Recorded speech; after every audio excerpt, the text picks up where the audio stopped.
ভাই কি হয়েছে ভাই? ভাই আমার ধানের ফসলটা ভেঙে গেছে।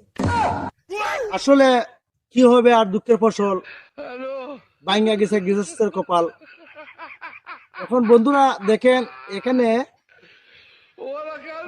বাতাসে কিন্তু আইসা ধানের ফসল গুলা উলট পালট করে দিচ্ছে।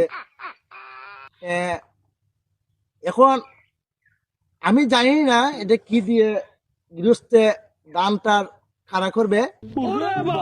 কমেন্ট বক্সে আমাকে বলবেন যে কিভাবে ধানের গুছাটা কি দিয়ে খাড়া করানো যায়।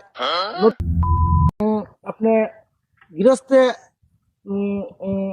নতুন ধান বীজগুলা শক্ত কিভাবে মিলে আপনি এই ব্যবস্থা করবেন। কি হবে আর, দুঃখের ফসল ভাঙ্গা গেছে সোনার ফসল। আসলে আমার ভিডিওটা কিরম হইছে কমেন্ট গুলা করবেন। আচ্ছা আজকে এই জন্যই শেষ ভিডিও। ধন্যবাদ।